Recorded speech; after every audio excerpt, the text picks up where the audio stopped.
Assalamualaikum, Kang Kurniawan di Sukabumi. Waalaikumsalam warahmatullahi wabarakatuh. Ya, silakan. Punten, saya izin bertanya kepada Buya.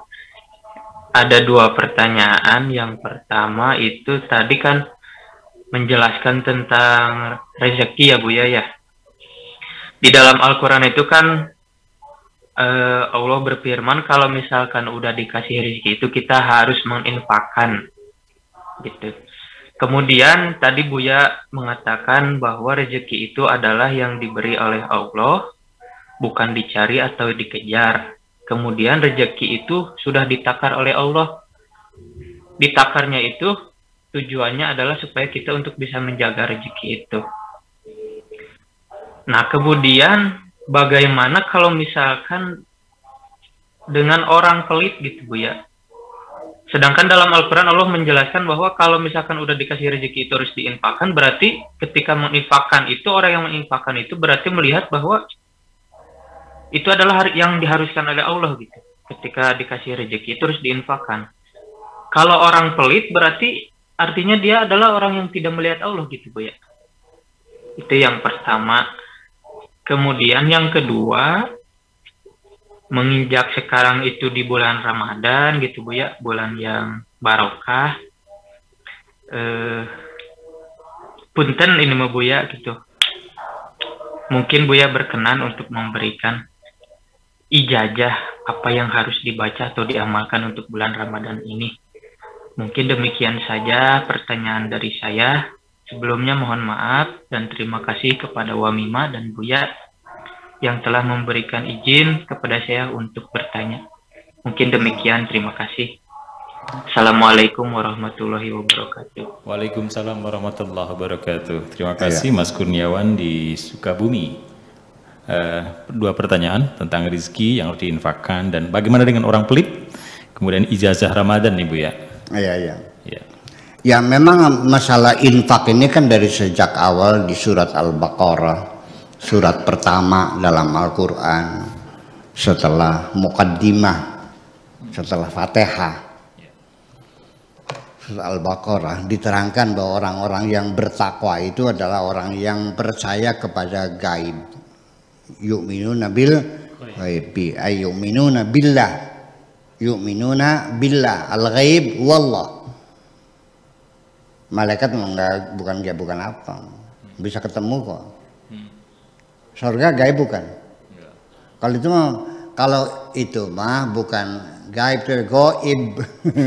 Kalau goibun itu ya tulisannya gaib. Goibun juga tulisannya sama juga, gaib juga. Bahasa Indonesia yang tulisannya. Nih.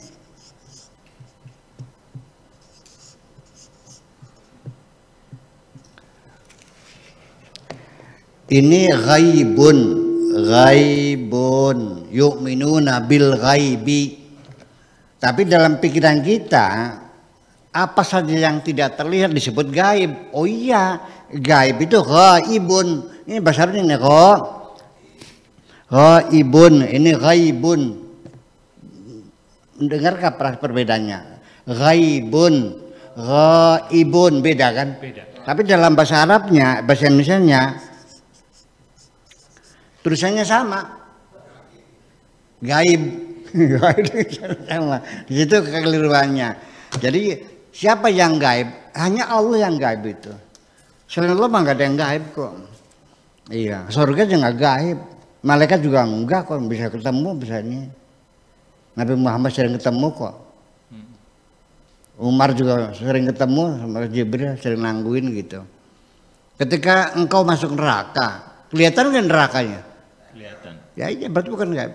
Jadi yu'minuna bil ghaibi ay yu'minuna billah. Percaya kepada Allah. Itu satu.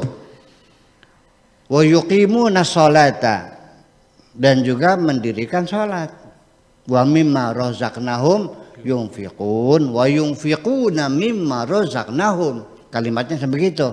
Wa yunfiquna yu'minuna bil ghaibi wa yuqimuna sholata wa yunfiquna mimma razaqnahum. Cuman dibalik dalam Al-Qur'annya wa mimma razaqnahum yunfiqun, supaya ada bentuk sajak yang sama. Ya. untuk ada sajak yang sama, ya mohon maaf sekalipun demikian, sekalipun memang tidak layak Al-Quran bersajak ya. Tapi bunyi yang sama lah supaya indah terdengarnya. Jadi salah satu ciri orang yang bertakwa itu adalah dermawan, yaitu menginfakkan dari apapun rezeki yang Allah berikan kepadanya diinfakkan. Kenapa demikian? Karena ketakwaan juga di dalamnya mengandung makna kebersamaan. Ya, bahwa kebersamaan itu merupakan kemutlakan yang tidak bisa dihindari dalam ketakwaan seseorang. Kalau orang itu kenyang sendirian membiarkan orang lain kelaparan, tidak mungkin orang itu bertakwa kok. Dapat dipastikan. Jadi sekalipun saya melihat orang itu sholatnya rajin, ya pakai sorban, pakai jubah, jidatnya sampai hitam, tapi medit nggak percaya saya. Medit kikir ya, nggak percaya sekalipun. Ya. Tetapi ketika dia bajunya berseloro, mungkin roknya cingkrang sampai pahanya kelihatan, rambutnya terurai, nggak pakai jilbab. Tapi dia dermawan. Saya memilih orang yang begitu kok. Memilih hatinya yang baik daripada pakaiannya saja yang baik. Tapi hatinya nggak baik. Nah itu. Akan tetapi saya ingatkan lagi. Ini lucunya di dalam kitab fikih. Kenapa tidak ada bab infak? Nah kan lucu. Bab sholat ada, bab zakat ada, bab puasa ada. Kenapa bab infak tidak ada? Nah itu persoalannya. Ya jangan-jangan para ahli fikih mendit-mendit juga. Nggak mau balikin lagi nih. Nah kenapa demikian? Karena bagaimanapun kebersamaan merupakan syarat mutlak dari ketakwaan seseorang, yaitu dengan kedermawanan. Jadi artinya bahwa kita nggak usah berteori panjang-panjang lah, dengan realitas saya di lapangan saja. Mungkinkah Anda jadi orang pinter tapi hidup di tengah-tengah masyarakat yang bodoh? Cukup raup kita sing lakoni. Biarkan aku sendiri yang mengalaminya. Bahwa aku belajar di luar negeri ini 20 tahun lamanya. Dari tahun 71 sampai 91 belajarnya itu dari mulai Syria, Tunisia, Libya, Aljazair sampai London dan sebagainya 20 tahun. Begitu saya kembali ke Kertasmaya di tengah-tengah masyarakat yang IPM-nya itu rata-rata SD, saya tidak merasakan ada penghormatan dari masyarakat kok. Ya, ada yang menghormati ilmu saya enggak? Mereka nanya-nanya gini, kalau Buya Sakur itu bisa apa sih katanya. Jadi artinya tidak mungkin Anda pinter sendirian di tengah masyarakat yang bodoh. Tidak ada artinya. Anda tidak akan dihormati orang kok. Satu. Ketika Anda kaya, makanan Anda mewah, sambal goreng, dendeng bergedel. Tapi Anda di tengah-tengah masyarakat yang kelaparan, dirampok, percaya enggak? Bisa enggak Anda itu hidup sehat sendiri? Masak nasinya 3 jam. Baju kalau dicuci direbus dulu biar kuman-kumannya mati semuanya. Ya, gotnya got apa tuh? Apa got tuh? Parit. Paritnya pakai keramik. Ya kan? Lantainya dipel dengan bakelin 5 kali sehari. Ya, kalau ngerebus kangkung 3 jam supaya bakterinya mati semuanya. Sehat nggak? Tapi Anda di tengah-tengah masyarakat yang berpenyakitan. Sebelah barat kena HIV AIDS, sebelah timurnya lagi kena gonore, sebelah utaranya lagi kena HIV, lagi kena COVID, yang sebelah timurnya lagi, sebelah utaranya lagi, sedangkan lagi diare mencret lagi. Anda mencret nggak kira-kira? Bisa sehat di tengah orang yang berpenyakitan?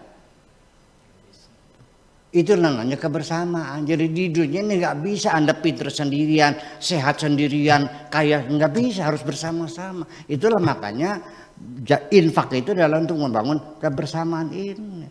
Itu persoalannya kan gitu. Dan nanti siapa? Untuk siapa? Nah itulah makanya kita harus pahami ketika Allah menyuruh kita infak, itu bukan berarti Allah butuh sama uang kita. Tapi kemanfaatnya kembali kepada kita sendiri. Ya, orang yang tidak beragama saja meyakini adanya CSR, Corporate Social Responsibility. Corporate Social Responsibility. Minimal 2,5% dari perusahaan itu harus dibagikan kepada masyarakat sekitar sebagai jaring pengaman sosial. Bukan pakai bahasa agama, Corporate Social Responsibility. Tanggung jawab sosial masyarakat dari suatu korporasi. Terus gimana? Masih nggak yakin juga? Kalau nggak dibakar pabriknya, masa masyarakat sekitar hanya dapat asapnya aja, uangnya buat kamu sendiri gimana lagi? Nah itulah infak itu harus kita pahami secara luas ya, semacam itu. Kira-kira begitu aja lah kira-kira. Iya, makasih. Tentang ijazah Bu ya. Ijazah. Oh iya, ya kalau ijazah saya kira selama bulan puasa mah tidak ada yang lebih hebat untuk kita selalu meminta ampun kepada Allah kok. Percayalah. Jadi selama bulan puasa ini banyak minta hampura, minta ampun sama Allah aja lah. Baca istighfar sebanyak-banyaknya. Rabbana zalamna anfusana wa lam taghfir lana wa tarhamna lanakunanna minal khasirin dan sebagainya. Makasih gitu aja. Ya. Baik, Mas Kurniawan demikian di Sukabumi.